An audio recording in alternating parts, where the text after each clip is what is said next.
Hi all, welcome to entry cooperative banking. ഞാൻ പ്രകീഷ്.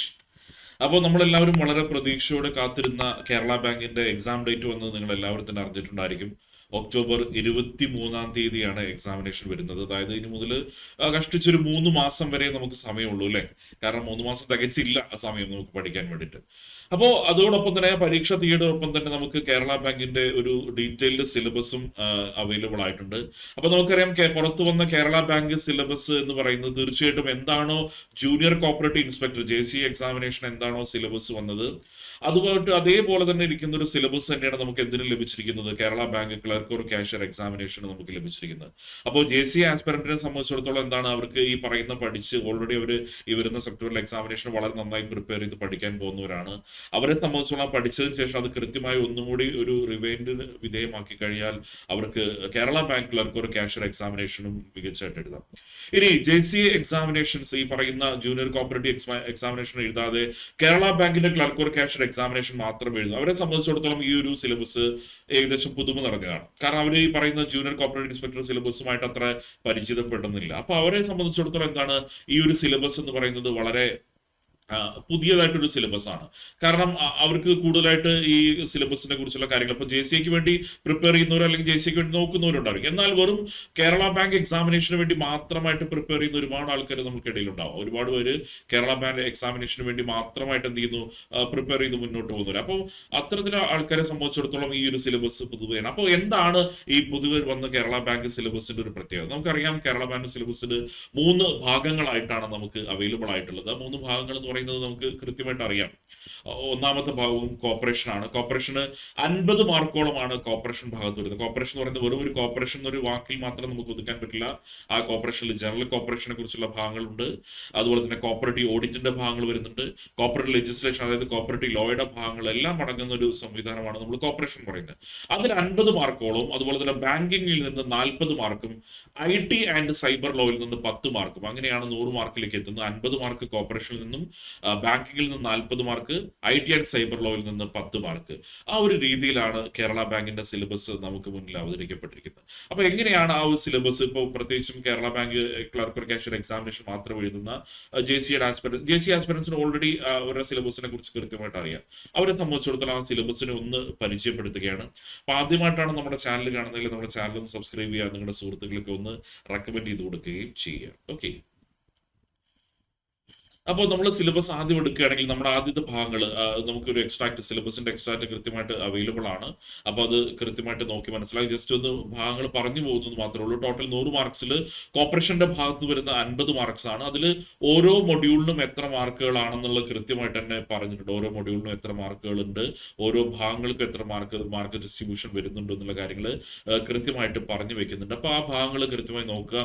നമുക്ക് അതിൽ പ്രധാനമായും പഠിക്കാനുള്ള ഭാഗങ്ങൾ എന്ന് പറയുന്നത് ഒരു ഏറ്റവും ബേസിക് ആയിട്ടുള്ള ഒരു കോപ്പറേറ്റീവ് സൊസൈറ്റി അതിന്റെ എക്കണോമിക് സിസ്റ്റമുള്ള ബേസിക് ആയിട്ടുള്ള കാര്യങ്ങൾ, അതുപോലെ തന്നെ evolution and development of cooperative പ്രിൻസിപ്പിൾസിന്റെ ഒരു എവല്യൂഷനെ കുറിച്ച് പറയുന്ന ഭാഗങ്ങൾ, അതുപോലെ തന്നെ പുതിയ നമുക്കറിയാം ഏറ്റവും പ്രധാനപ്പെട്ട ഒരു ഭാഗം കോപ്പറേഷൻ പറയാൻ പറ്റുന്നത് നമ്മൾ ഇന്ത്യയിലും കേരളത്തിലുമായിട്ടുള്ള ടൈപ്സ് ഓഫ് കോപ്പറേറ്റീവ് സൊസൈറ്റീസിന്റെ ഒരു ഭാഗമാണ്.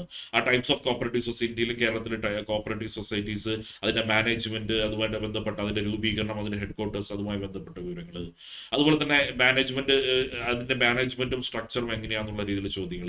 പിന്നെ പ്രധാനപ്പെട്ട മറ്റൊരു ഭാഗം വരുന്നത് കോപ്പറേറ്റീവ് ഓഡിറ്റ് ആണ്. കോപ്പറേറ്റീവ് ഓഡിറ്റിൽ നിന്നും ഇതുപോലെ ഒരുപാട് ഭാഗങ്ങൾ നമുക്ക് പ്രതീക്ഷിക്കാം. കോപ്പറേറ്റീവ് ഓഡിറ്റിനെ സംബന്ധിച്ചിടത്തോളം എന്താണ് ഒരുപാട് ഓഡിറ്റർ എന്താണ്, ബേസിക്സ് ഓഫ് ഓഡിറ്റ് എന്താണ്, ഓഡിറ്റർ ഡ്യൂട്ടീസ് എന്താണെന്നുള്ള രീതിയിൽ ഓഡിറ്റുമായി ബന്ധപ്പെട്ട കോപ്പറേറ്റീവ് ഓഡിറ്റുമായി ബന്ധപ്പെട്ട അവിടെ ശ്രദ്ധിക്കണം, നമുക്ക് കോപ്പറേറ്റീവ് ഓഡിറ്റുമായി ബന്ധപ്പെട്ട കാര്യങ്ങളാണ് ആ ഒരു സെക്ഷനിൽ വരുന്നത്. ഓൾറെഡി നമുക്ക് JCE ആസ്പിറൻസിനെ കുറിച്ച് കൃത്യമായിട്ട് അറിയുന്നതുമാണ്. അതുപോലെ തന്നെ അതിന്റെ ബാക്കി ഭാഗങ്ങൾ വരുന്നത് പറയുന്നത് നമ്മൾ സാധാരണ അത്ര പരിചിതമല്ലാത്തൊരു ടോപ്പിക്കാണ്. അതായത് കോപ്പറേറ്റീവ് മാനേജ്മെന്റ് ഇഷ്യൂസ്, അതുപോലെ തന്നെ ഡിസ്പ്യൂട്ട് സെറ്റിൽ ചെയ്യുന്ന കാര്യങ്ങളൊക്കെ നമ്മുടെ ലോയുടെ ഭാഗമായിട്ട് പഠിച്ചിട്ടുണ്ട്. സോഴ്സ് ഓഫ് ഫണ്ട്സ്, കോപ്പറേറ്റീവ് സൊസൈറ്റിയുടെ സോഴ്സ് ഓഫ് ഫണ്ടിനെ കുറിച്ചും അവരുടെ ഡിസ്പ്യൂട്ട്സ്, ഈ സൊസൈറ്റികളും 2 സൊസൈറ്റികൾ തമ്മിലുള്ള സൊസൈറ്റിയുടെ മെമ്പേഴ്സ് തമ്മിലുള്ളതും മെമ്പേഴ്സും എക്സിക്യൂട്ടീവ് കമ്മിറ്റി അങ്ങനെ പലതരത്തിലുള്ള ഡിസ്പ്യൂട്ട്സ് ഉണ്ടാവും. അത്തരത്തിലുള്ള ഡിസ്പ്യൂട്ട്സ് സെറ്റിൽമെന്റ് ചെയ്യുന്നതിനെ കുറിച്ചും അതുപോലെ ഒരു കോപ്പറേറ്റീവ് മാനേജ്മെന്റിൽ പ്രധാനപ്പെട്ട ഇഷ്യൂസിനെ കുറിച്ചും അവരുടെ സോഴ്സ് ഓഫ് ഫണ്ടിനെ കുറിച്ചൊക്കെയാണ് ഈ പറയുന്നത് പറയുന്ന ഒരു ഭാഗത്ത് പറയുന്നത്. അതുപോലെ തന്നെ കോപ്പറേറ്റീവ് ലെജിസ്ലേഷൻ ഏറ്റവും ലാസ്റ്റ് ആയിട്ട് വരുന്നതാണ്.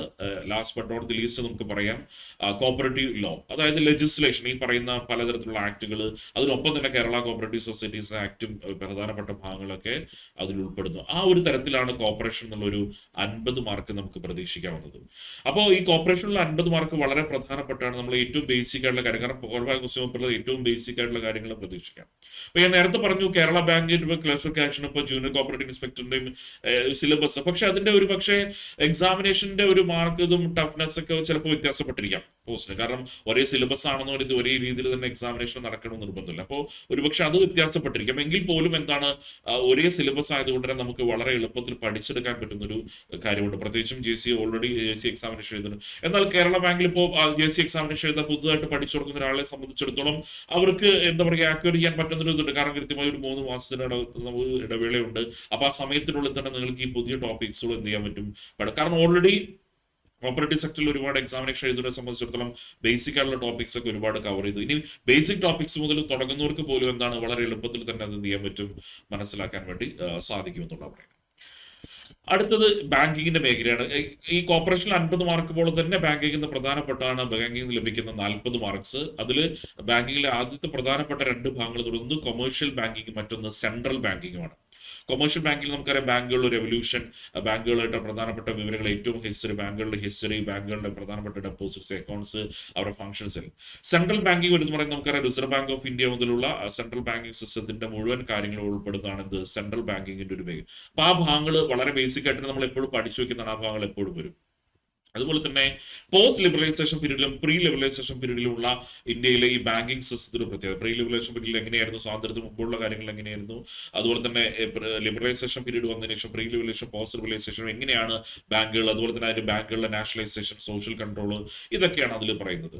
അതുപോലെ തന്നെ ഈ ബാങ്കിങ് ലെജിസ്ലേഷൻ, നമുക്കറിയാം ബാങ്കിങ് റെഗുലേഷൻ ആക്ട് മുതലുള്ള പ്രധാനപ്പെട്ട കാര്യങ്ങൾ, അതുപോലെ തന്നെ ബാങ്കിങ്ങിൽ വരുന്ന പ്രധാനപ്പെട്ട പ്രൊഡക്ട്സ്, ഇതെല്ലാത്തിനെ കുറിച്ചും എന്ത് ചെയ്യാണ് ബാങ്കിങ്ങിൽ ഒരു പ്രധാനപ്പെട്ട ഭാഗങ്ങളായിട്ട് വരുന്നുണ്ട്. അതുപോലെ തന്നെ നെഗോഷ്യബിൾ ഇൻസ്ട്രുമെന്റ്സ് ആക്ടുമായിട്ട് ബന്ധപ്പെട്ട കാര്യങ്ങൾ, നെഗോഷ്യബിൾ ഇൻസ്ട്രുമെന്റ്സുമായിട്ട് എന്തൊക്കെ വരുന്നുണ്ട്.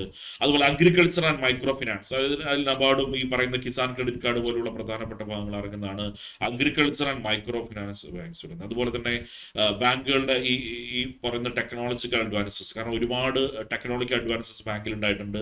ആ ടെക്നോളജിക്കൽ അഡ്വാൻസസിനെ കുറിച്ചാണ് എന്ത് ചെയ്യുന്നത് ബാങ്കിങ്ങിന്റെ ആ ഒരു ഭാഗത്ത് പറയുന്നത്. അതിൽ ഏറ്റവും ലാസ്റ്റ് ബാങ്കിൽ വരുന്നൊരു പോയിന്റ് പറയുന്നത് റീസെന്റ് ട്രെൻഡ്സ് ഇൻ ബാങ്കിങ് ആണ്. മോഡേൺ ബാങ്കിങ്ങിൽ വന്നിട്ടുള്ള റീസെന്റ് ആയിട്ടുള്ള ട്രെൻഡും കാര്യങ്ങളൊക്കെയാണ് ഇതിൽ ഡിസ്കസ് ചെയ്യുന്നത്. അപ്പൊ അങ്ങനെ അത്രയും മൊഡ്യൂൾസ് അടങ്ങുന്ന ഒരു 40 മാർക്ക്. അതിലിപ്പോ നമുക്കൊരു commercial bank, central bank already പഠിച്ചു തുടങ്ങിയവരെ സംബന്ധിച്ചിടത്തോളം ബാങ്കിങ്ങിൽ ഏറ്റവും ബേസിക് ആയിട്ട് പഠിക്കുന്ന കാര്യങ്ങളാണ് കൊമേഴ്ഷ്യൽ ബാങ്കിങ്ങും സെൻട്രൽ, അതൊക്കെ പഠിച്ചിട്ടുണ്ടായിരിക്കും. പിന്നെ ഈ പറയുന്ന ടെക്നോളജിക്കൽ അഡ്വാൻസസ് ഒരുപാട് പഠിച്ചിട്ടുണ്ട്. അപ്പോൾ നെഗോഷ്യബിൾ ഇൻസ്ട്രുമെന്റ്സ് ആക്ടിനെ കുറിച്ച് കൂടുതലായിട്ട് നമ്മൾ മനസ്സിലാക്കണം. അതിൽ വരുന്ന പ്രധാനപ്പെട്ട കാര്യങ്ങളും പ്രൊവിഷൻസ് ഒക്കെ മനസ്സിലാക്കണം.